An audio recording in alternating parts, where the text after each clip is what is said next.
As the sun rose over Norfolk, firefighters moved away from West 27th Street, and people who used to live in this apartment focused on the little things.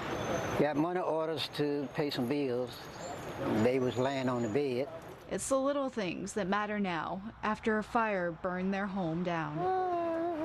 Like I want to cry, but no, it's okay. George Hilton lived here with his family, so together they searched for what they could save. Well, I found my lockbox with some of our papers in it, but no money orders. Past 24 hours? Whew. Randall Alexander says he was staying in one of the 4 apartment units with his sister. She's all to pieces right now. When he saw the fire, he didn't think of himself. Best thing we could do is run back in and start alerting our neighbors. And once we got everybody out the building, we were trying to tell them get off the block and let the fire department do what they do. Firefighters say the flames burned from the back of the building and spread to the attic. Alexander says he was worried the fire could have hit a gas line. What made you think that? Water wouldn't put it out. I went to school for welding, electrician, so I know when wires burning.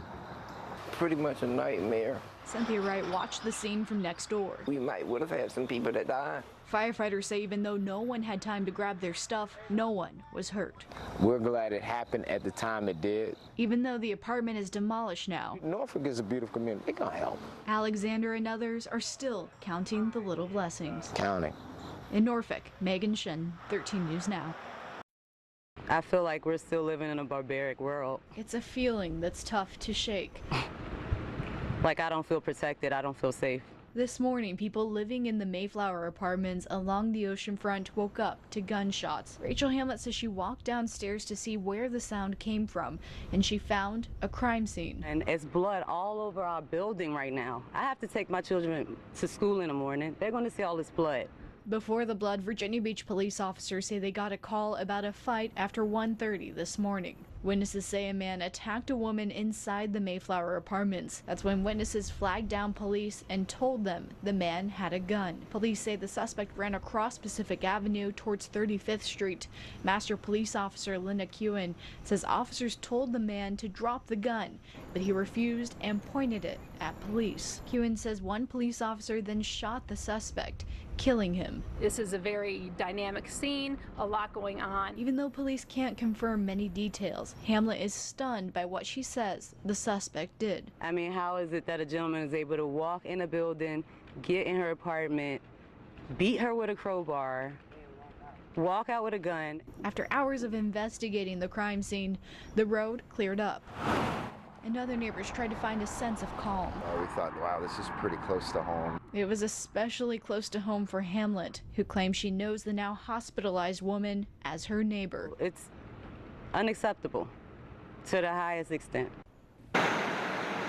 300 gallons of gas It was nasty. spilled into the marina as a 40-foot boat burned into the water. Out astern, and those flames are 35, 40 feet high. My first thought is I hope there was nobody in it. Suzanne Fairbanks says she was on her boat when she woke up to a noise. You could feel the explosion. She was safe, but her boat was anchored 2 parking spaces away from the fiery explosion.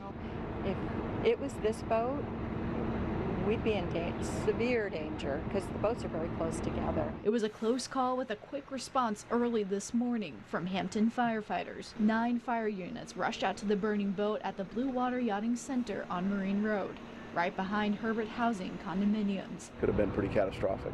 Earl Hall is one of the partners for the marina. He says this is the first time a boat caught fire here after 20 years of business.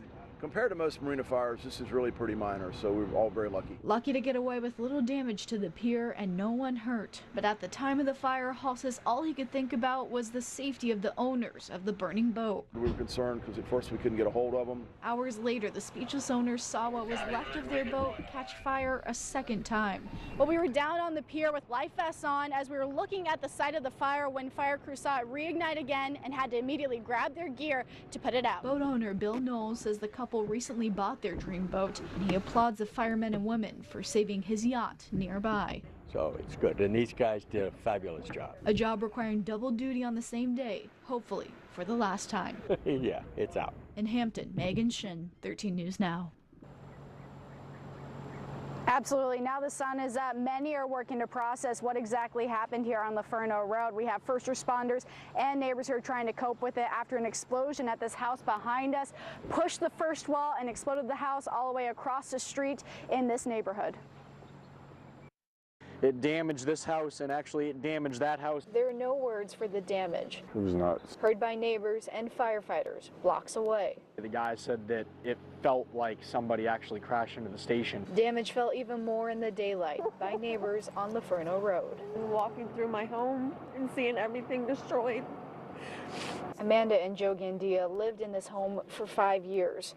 But on Sunday, an explosion at their neighbor Faye and Don's house changed it all. Now they're wondering where we're going next. With 2 daughters, the family is now homeless. While they're processing the past 24 hours, they're still only thinking of Don and Faye. I want all the prayers to go out to them. See, they've always thought of Don and Faye as family, especially when they ran into the flaming home to rescue the elderly couple. The house was on fire. It could have exploded at any second, but that's not something we were thinking about. Amanda and Joe found Faye in the living room, right where they knew she'd be.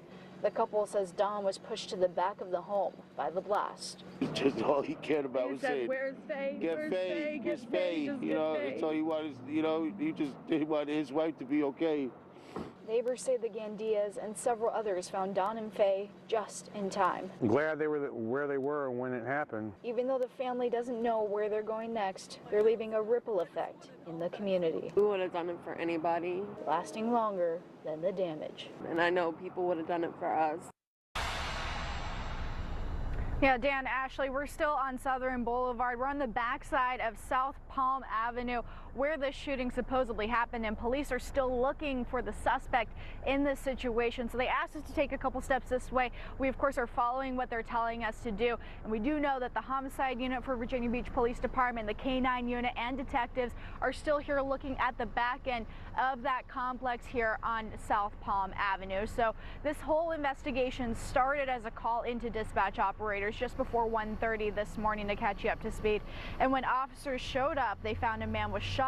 Police officers say the suspect ran away after shooting the victim, and officers describe the suspect as a heavy-set man wearing all black clothing. Right now, it's a very basic description of this man, but if you know or see anything, please call their crime line. That's 1-888-LOCK-YOU-UP. And as far as that victim, we do know he was taken to the hospital, and he is expected to survive. Reporting live in Virginia Beach, I'm Megan Shin. Back to you guys.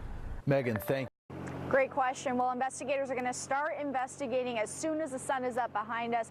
Right now, they had gas companies out here working for hours to make sure it was a safe environment before those fire investigators and the fire department continued their work out here to figure out what started this house explosion.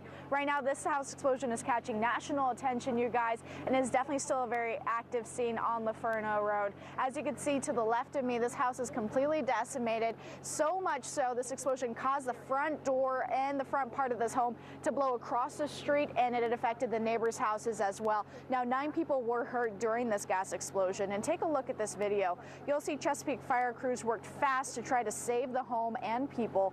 Firefighters got here in 4 minutes and were able to put out the fire with the help of a second crew in about 45 minutes. Now, neighbors say it sounded like a bomb went off when the home exploded last night. The Assistant Fire Marshal Tony Barricat credits the harrowing response from neighbors and fire crews for making sure no one died in this fire. It damaged this house, and actually it damaged that house, and there's a house behind that has some damage inside as well. Our fire station, which is several blocks away, the guy said that it felt like somebody actually crashed into the station.